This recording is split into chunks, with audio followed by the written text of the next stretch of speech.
Melander-Smith, and you're watching a new segment of Living Forward, part of Disability Viewpoints. The goal of Living Forward is to focus on issues that help others live the very best life possible after the onset of a disability or chronic illness. So welcome to my first show of 2010. I absolutely love January because it's a time for new beginnings. Last month, if you were watching, we talked about goal setting, and in particular setting New Year's resolutions. So I'm hoping that y'all got a good start on that so far. But you know, setting goals is important for change, but equally as important as setting goals for positive change is taking time to simply enjoy our lives. And one thing I've noticed for myself and for people around me, if you have a disability or chronic illness, oftentimes finding time for joy and happiness gets put on the bottom of the list because there's so many other things that we have to take care of.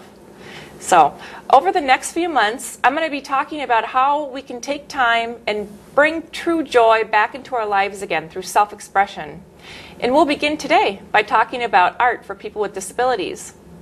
I'd like to welcome Jon Skaalen from VSA Arts of Minnesota. Welcome, Jon. Thank you for coming on our show today. It's a pleasure to have you. Glad to be here. So tell me a little bit about VSA Arts of Minnesota. Well, we are part of a national organization called VSA Arts. Actually, it's international. We are a state affiliate.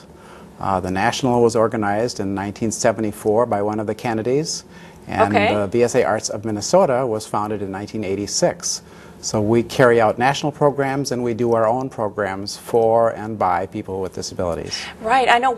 I was reading your webpage earlier, and I read a little bit about the vision and the mission. Could you explain that a little bit to our viewers? Because I know that they'd love to hear about that.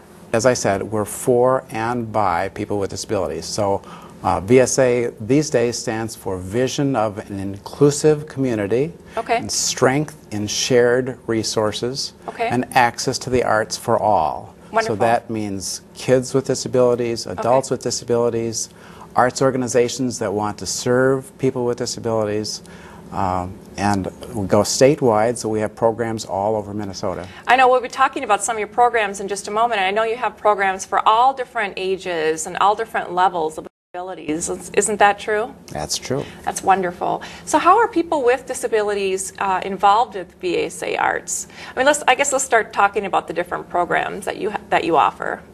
Yeah.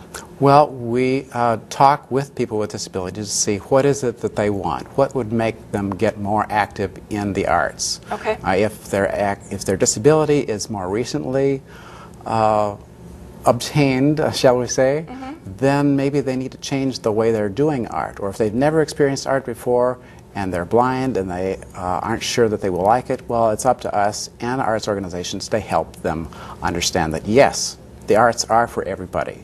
And that includes kids in special education. So in the area of education, we try to make sure that the kids who are disabled, who are in special education, get just as many arts activities in their life as everybody else. That's wonderful. I know for me, I've always found it to be almost a need for self-expression. And sometimes we don't, as a person with a disability, we don't always know how to access and what our resources are. And somebody needs to show us or show me a new way how to approach that project, or just opening up possibilities, worlds of possibilities for all types and all ages of people with disabilities. And one way that we do that is that we hire artists with and without disabilities. So they go into schools and they show themselves as role models, that here's a person with a disability who's actually a poet or a visual artist or a speaker in other ways, a performer.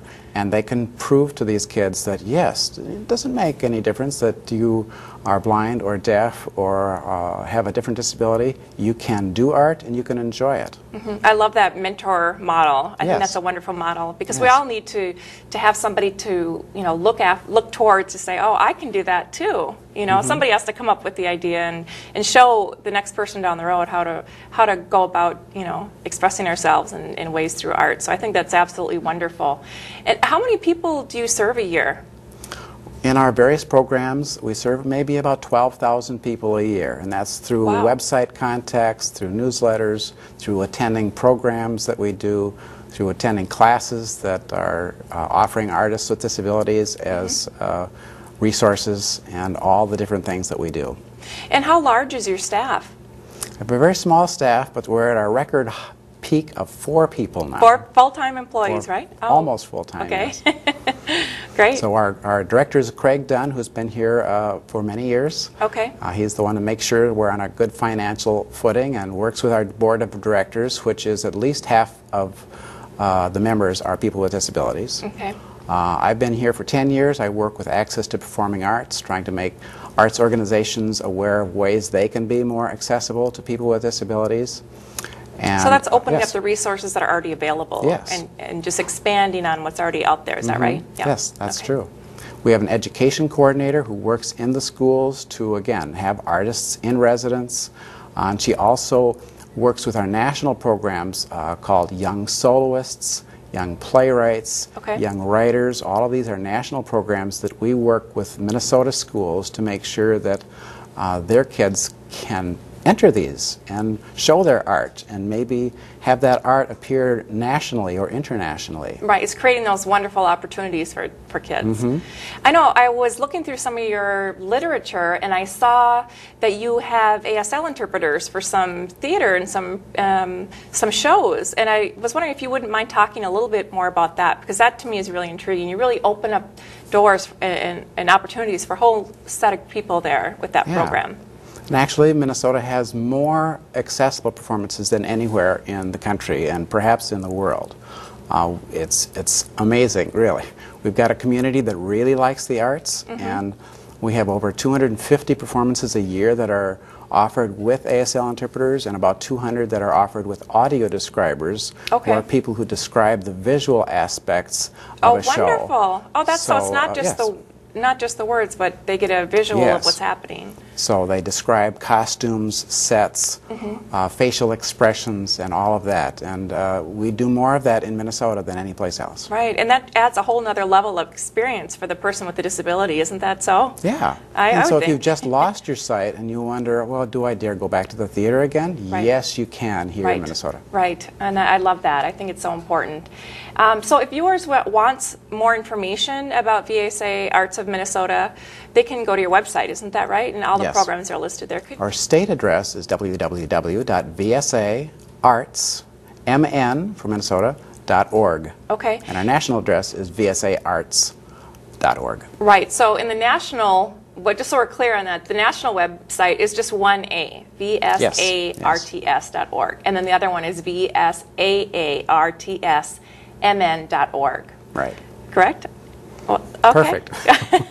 Just want to make sure that our viewers have the information that I know that they're going to be wanting to look at. So we'll be hearing some more next month when we're having some grant winners come on the show to talk about their art, their medium for expressing themselves, and we'll be showing a little bit about their work and presenting it here on the show. So I'm really excited about that. Yes, we're the only VSA Arts that has grants for artists with disabilities. So we'll be offering 7 grants, and some of them will be on this show. Wonderful. Well, I certainly look forward to having them on our show. So thank you, Jon. I appreciate having you on. Thank you. So that's our show for today, and thank you so much for watching Disability Viewpoints.